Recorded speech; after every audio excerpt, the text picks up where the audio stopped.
ধন্যবাদ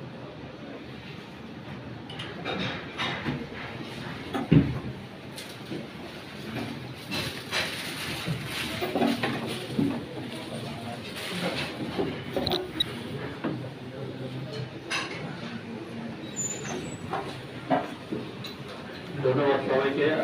এ পর্বে লাস্টে যেটা হয় আর কি, আপনারা সবাই জানেন যে সভাপতি মহোদয়ের বক্তব্য এবং অনুষ্ঠানের সমাপ্তি ঘোষণা।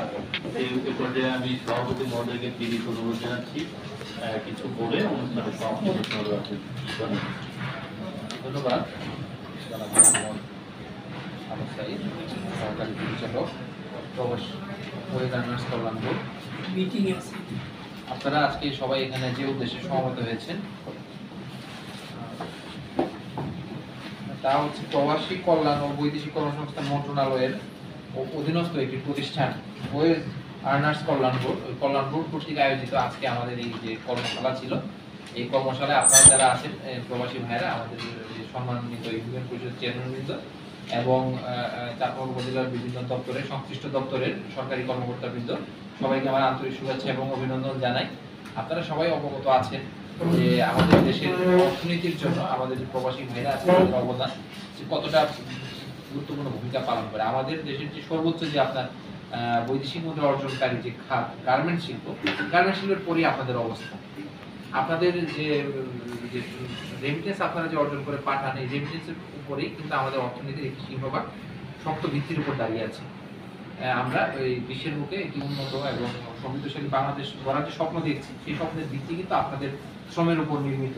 এটা আপনারা সবাই জানেন। এই জন্য আমাদের পরবর্তী বাংলাদেশ মাননীয় প্রধানমন্ত্রী উনি আপনাদের এই অবদান উনি সবসময় স্বীকার করেন এবং ওই স্বীকারের প্রেক্ষিতেই যে এই রেইস প্রকল্পটা যেটা, এটা কিন্তু ওনার একান্ত সদয় পরামর্শক্রমেই কিন্তু এই প্রকল্পটি নেওয়া হয়েছে এবং ওনার একটি উদ্দেশ্য ছিল, মহৎ উদ্দেশ্য, যে আপনারা যে যারা আছেন, যারা বিদেশ থেকে আপনারা যারা দেশে আসছেন, আপনারা যেন আবার দেশে আপনাদের এই দক্ষতা, বিদেশে তো আপনারা নিশ্চয়ই কোনো না কোনো গুরুত্বপূর্ণ কোনো না কোনো দায়িত্ব ছিলেন, কোনো না কোনো কাজ করেছেন, বিভিন্ন সেক্টরে তো আপনারা কাজ করেছেন। আপনাদের যে সেই যে কর্মদক্ষতা ছিল, সেই কর্মদক্ষতাটাকে কিভাবে মানে যেন নষ্ট না হয়ে যায়, আপনারা দেশে এসে যেন বেকার না হয়ে যান, বেকার না হয়ে আপনাদের এই কর্মদক্ষতা যেন নষ্ট না হয়, এই জন্য আপনারা আপনাদের এই কর্মদক্ষতাকে কিভাবে কাজে লাগানো যায় সেই সুচিন্তা থেকে এই রেস প্রকল্পটি নেওয়া হয়েছে। এই প্রকল্পের মূল উদ্দেশ্যই হচ্ছে আপনাদেরকে একত্রিত করে পুনরায়, উনি যে বললেন একটি সনদের কথা, ওই সনদটি দেওয়ার মাধ্যমে আপনাদের এই শ্রমটিকে পুনরায় কিভাবে আমাদের দেশের বিভিন্ন সেক্টরে,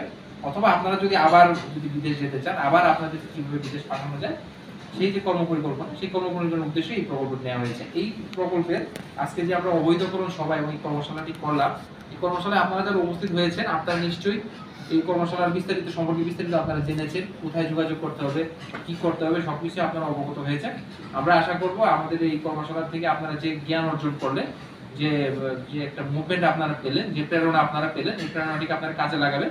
কাজে লাগিয়ে আপনারা যারা দেশে যারা স্থায়ী হতে চান, আপনারা নির্ধারিতভাবে আপনাদের সেইভাবে আগাবেন। আর আবার যারা পুনরায় যারা বিদেশ যেতে চান, আপনারা পুনরায় সেইভাবেই আপনাদের কর্মপরিকল্পনা নেবেন। আশা করি আজকের এই কর্মশালা থেকে যে তথ্য আপনারা পেয়েছেন, এই তথ্য আপনাদের ভবিষ্যৎ কর্মজীবনে কাজে লাগবে, এই আশাবাদ ব্যক্ত করে উপস্থিত সবাইকে ধন্যবাদ জানিয়ে আজকের এই কর্মশালা এখানে সমাপ্ত করছি। জয় বাংলা, বাংলাদেশ চিরজীবী।